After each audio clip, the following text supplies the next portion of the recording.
from the point of third density, there's this veil of forgetting that Ra talks about. Like, we forget, because in between lives, correct me if I'm wrong, we go back into some sort of state of remembering who and what we are to some degree, right? Mm-hmm. Okay.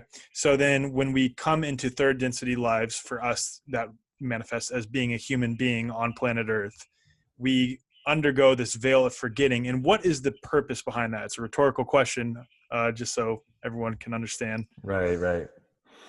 Yeah, that's the pivotal point of third density is what Ra calls the choosing, which is choosing between those two polarities that we talked about.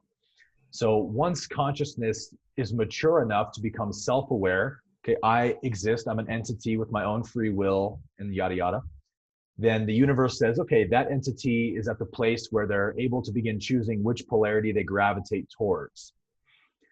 Now, this is a long process because the soul has to be given many, many lessons.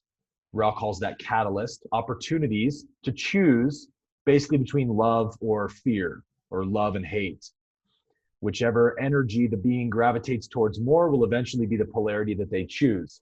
Now, the way this choosing has to happen is that it has to be authentic, right? It's not authentic if someone tells you which polarity to be. So because it needs to be authentic, Ra explains that the one infinite creator, source intelligence, essentially veils third density beings from having any memory of all their previous lifetimes as a human or a plant or an animal or whatever. If you know you're on a journey, then that infringes on your decision between the two polarities. So you need to just basically be dropped into this virtual reality game with no reference point and just receive incoming catalyst, positive and negative, and choose which polarity you like better. So I give this like really wonky analogy to help people understand how this choosing works from the universe's point of view. And it's this idea of like, imagine a pot of boiling water, and there's all these goldfish that the one infinite creator is dropping into the boiling water. And this is how it tells whether or not this fish is going to be positively or negatively polarized. So, something like 90% of the fish that it throws into the boiling water say, this is too hot, and they jump out. I can't stand this heat. And the creator goes, okay, that's a positively oriented soul.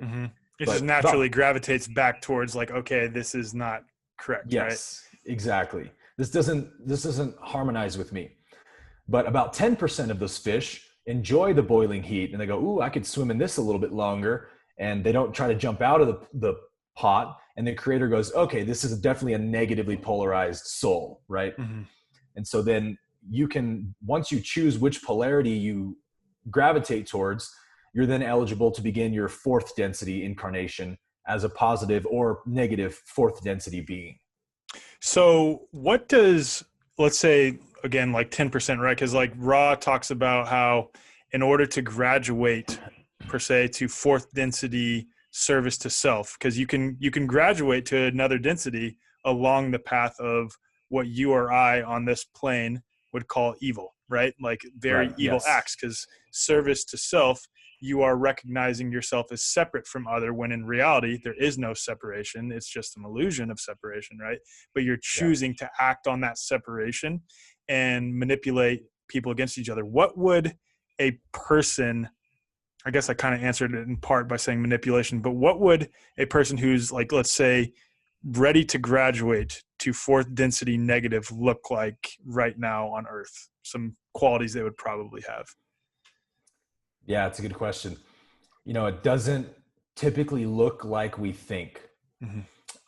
We tend to think that a negatively polarized soul would be like Hitler or something, like going around just unloading swaths of suffering and misery for everyone in their path. But actually they actually asked Ra if Hitler was a negatively polarized soul. And he said, no, actually he wasn't fully negatively polarized yet. He was definitely on his way, but in his mind, he thought what he was doing was the right thing. His thinking was so distorted. It's people that consciously know what they're doing is wrong and they love it. It's like the analogy that Ra uses of the picnic, where some people love the darkness and the nighttime. Yes. True evil or true negative entities are malevolent. Whereas a lot of evil, what we call evil we see on the world, is really just ignorance. Mm-hmm. You know, people just being really ignorant to the truth and the truth of oneness. But a negatively polarized being, they understand the game they're playing. Like they understand, oh, all is one creator. Oh, we're all one. But basically they see separation as a very attractive angle on this whole thing. So, okay, if everyone's me, then who cares what I do to other people? It's just me anyway. So everyone else is now an obstacle for me to overcome. Everyone else becomes a possession to be gained for power. So a negative being is kind of the way Ra describes it would be very slick, very well-spoken, extremely crafty, intelligent, manipulative. They're not going to show their hand, right? They're not going to go around with a Tommy gun killing people. They're going to start a cult, right? They're going to enslave and manipulate people to give themselves more power. Almost like deceiving large groups of people into thinking that what that person is offering or trying to get them to buy into is something that is good, that is for the good of everyone.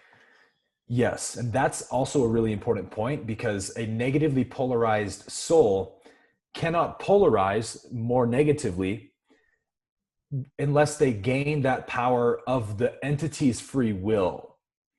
So basically the person they're trying to manipulate has to concede to give them power. Like, oh, you're truly a wonderful, powerful leader. I want to submit to you and work for you and serve you. That's how they gain polarity. So that's why they don't just go around conquering nations against their will or something, right? Mm-hmm. Yeah, it's all like using people's free will like against them to sort of get have them accept what that person is offering. And that's why it's so, I guess, narcissistically manipulative, and that they definitely know what they are doing, and they're wrapping it up often as something that is perceptively good, that most people will accept. Yes. Yeah, which is just like it's the most evil of evil, right? Like what we would call evil, at least. Ra wouldn't say that's evil. Yes, exactly. So Ra also talks about like the concept of, in order to graduate to fourth density positive, like on the service to other path, all that is needed really is balance. He says 51%, like when he actually provides Don a number, because Don is trying to get to the meat of the matter. Like, okay, what exactly, how positive do I need to be? And Ra says 51% service to other and 49% service to self, or more service to other, obviously, right? Right. But so he sort of strikes on the necessity for balance in individual life at the least. And I wondered if you could touch on that a little bit, balance as it pertains to the law of one, and then maybe get into the balancing of the chakras that Ra talks about. Yeah. So when we say that the positive path requires a 51% orientation towards love, and the negative path requires 95% orientation towards hatred and separation, it can sound like it's a lot easier to be a positively polarized entity than a negative one. But in third density, that's not actually the case. Both polarities, basically, you could say, require an equal amount of effort, because there is the veil of forgetting. Mm-hmm. Now, without the veil of forgetting, with the knowledge all is one, I've had, all these many lifetimes learning the lessons of love. I can remember all the times I chose evil in past lifetimes and it didn't work out so hot. That makes it a lot easier to stay on the positive path. But here in third density, we don't have any of that stuff. So we have egos that evolution has built that naturally are pulling us towards a negative perception of reality, a selfish perception. So we basically have a mechanism in us that's pulling us towards the negative path already. So as we all know, to choose forgiveness over resentment isn't super easy, right? To choose love over fear isn't super easy.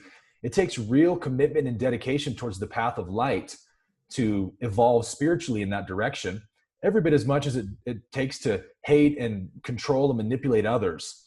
So both polarities really take an equal amount of effort, and most people actually exist somewhere in that 6% to 50% margin where they don't qualify to graduate in either polarity. It's and so in that interesting. Margin, they have to reincarnate. It's so interesting how so much of what Ra talks about ties back into the Bible, really, in a way, because that always, every time I've read that, it always strikes me as when Jesus talks about being lukewarm. Like you're just like in this vast in between, you know what I mean? You're not really choosing to be completely evil. You're not choosing to be completely. It's almost as if like Jesus was touching on, or Ra is touching on what Jesus said, the same concept of like being in between and not choosing one path or the other is worse, because then you're just continually recycling in this life and you're not graduating. Because Ra also talks about how you can go on the service to self path, graduate from third to fourth, and then after like millions of years graduate from fourth to fifth, and then eventually go back to from fifth density negative to sixth density positive, somewhere along the path of sixth density life, which was really interesting to me. But I guess it makes a lot of sense because you have this understanding of how the densities work at that point, and everything eventually merges back together into unity. So it kind of has to happen that way. But Right. it was really interesting to me how that like tied into the piece of being lukewarm. Now, go ahead. I was just gonna say it is interesting, just as a side note, because what Jesus says in that passage is, "I wish you were hot or cold, but because you are lukewarm, I will spew you out of my mouth." And it's kind of that idea, like the Creator spits us back out into the same reincarnative pattern. We're just going to keep coming back here until we decide, do I want love or do I want separation? Yeah, dude.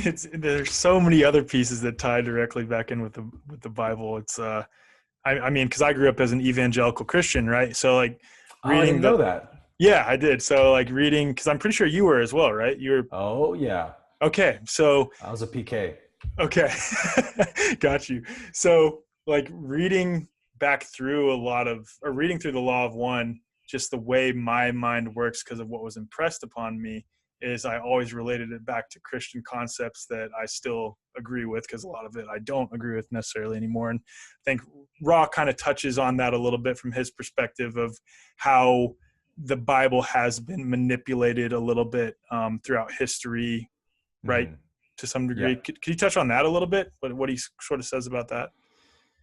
Yeah, I can't think of like specific passages offhand where he talks about how the Bible has been changed or altered over time, but he does allude to that. But he mostly kind of fixes some misconceptions that we have about biblical characters. Mm-hmm. One of the interesting ones for me in reading the text is that Ra refers to all these famous biblical characters with different names than we use. Instead of Jesus, he says Yahashua. And, you know, we typically said, like growing up in church, oh, Jesus' real name would technically be Joshua because it was Yeshua. Mm-hmm. But Ra, she says it was Yahashua. It's a little bit longer of a name. And then, like, you know, for Moses, he calls Moses Moishe, Moishe, Moishe. Mm-hmm. And it's like, that makes sense, doesn't it? If all these thousands of years go by, these characters' names would over time be a little bit altered by all the translations, language to language.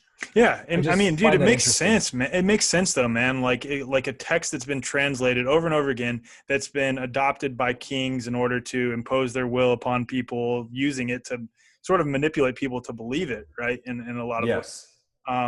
It would make sense that it has been used. This positive message has been used with some nefarious intent. But this is another piece I wanted to touch on: how negative entities that are of higher densities impress themselves upon us by either supplying us information or the other ways that they touch on us. And that, like, I always think of the example of Moses, right? Or what did he say it was called? Moishe, something like that. Something like that. The part where Don is asking Ra, like, about the 10 Commandments, and Ra says that was, I think he says something about that was supplied by a positive entity, but then also supplied by a negative, something like that. Could you touch on that? Yeah, the 10 Commandments was an infringement of a negative entity trying to contaminate essentially the message Moses was getting, because the positive path would never give rules of thou shalt not, thou shalt not. That's an infringement of free will. You don't tell somebody what to do. You can give them helpful pointers. And hey, if you do this, this is going to happen. If you do that, that's going to happen. You make the choice. That's how the positive path works. The negative path very much so does say, hey, don't do that, man. This is what you want to do. Trust me. Mm-hmm.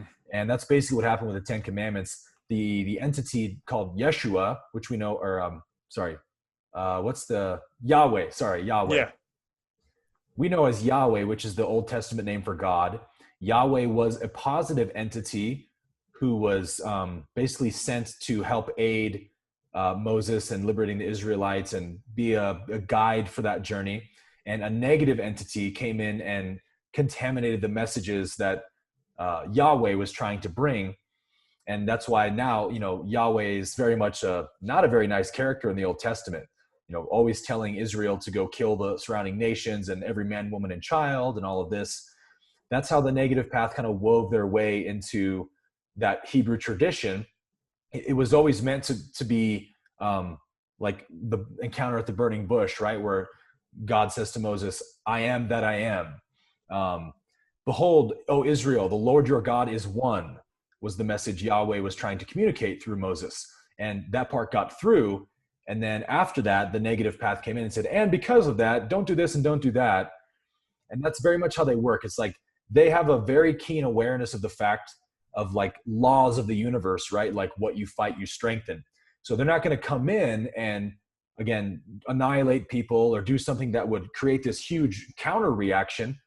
A lot of times when people go around dishing out evil, they militarize the good people, right? Mm-hmm. So the negative path doesn't want to do that. They want to make it seem like you're choosing this philosophy of your own free will. And that's how they gain power over people.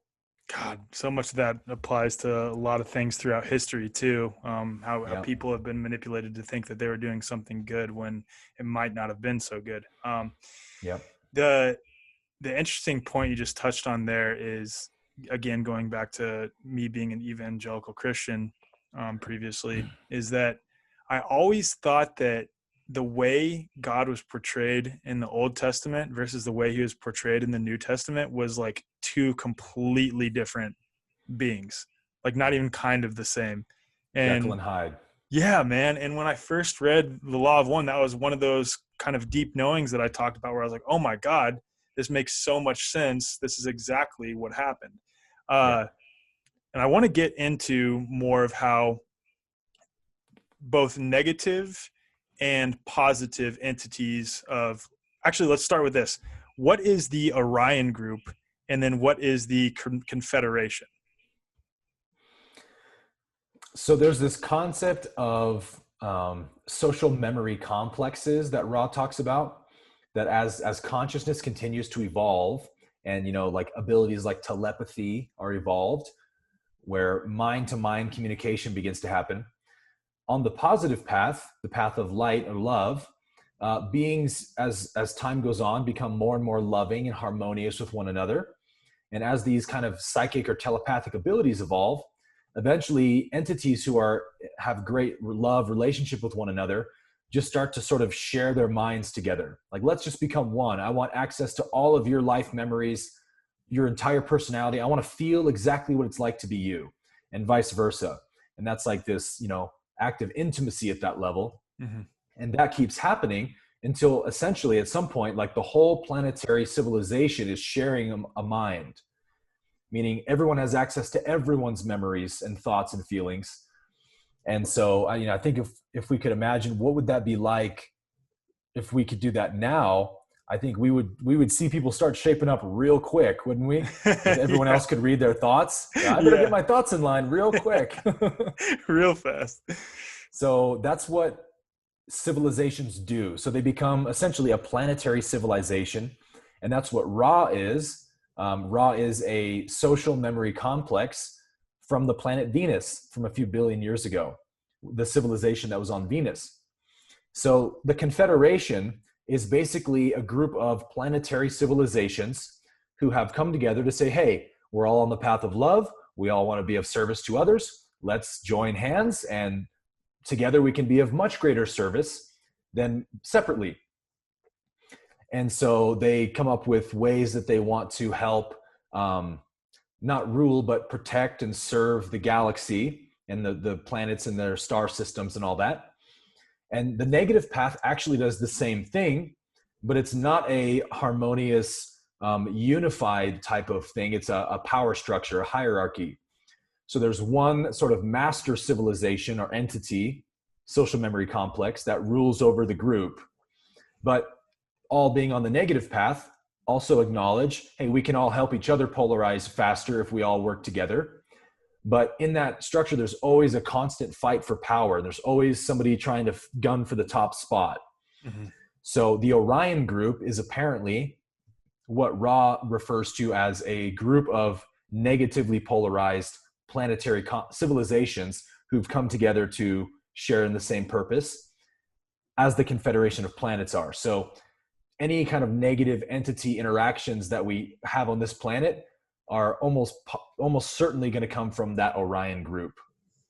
Yeah. And how, like, what are ways that they, again, like touching on the Moses thing, what are some other ways that they sort of communicate their, I guess, negative leaning ideologies to people on planet Earth? Ross says that they find minions. What's the word he uses? Neophytes is the word he uses. Yeah. A very endearing term for somebody who's easily manipulated. Yeah. So somebody who's, dabbling in black magic and, oh, evil spirits, yay, I'm so cool. And the negative entities are like, hey, we got one here. And they begin basically like a positive entity would, sort of channeling messages of their philosophy to that being. And a lot of times, depending on the level of communication that they're able to have, certain agreements, pacts are made. We talk about like selling your soul to the devil. Yeah. Ideas like that, where the third density entity is promised powers, protection, abilities in exchange for spreading this philosophy and gathering more recruits. Because the way it works apparently on the negative path is, let's say a fifth density entity enslaves a third density on Earth to serve it and say, hey, go around and make me disciples. And the negative entity goes around adding to its cult. Every person that comes under that philosophy helps to add more polarity to the master entity. Mm-hmm. The third density also gets negatively polarized from that, but Ross says I think he says, to the greater powers go the majority of the shares, or something like that. Mm-hmm. The master entity gains most of the polarity from that exchange. Sounds like our financial system in a like really weird, fucked up way. Sounds like a lot of things, doesn't it? It does, dude. Like, oddly familiar. The people listening aren't going to be able to see my face, but then like multiple times in you explaining some of these things, I've just been like sitting here biting my tongue, like, huh, that sounds very familiar. Like, hitting a little too close to home. Yeah, just a little bit too close to home on that.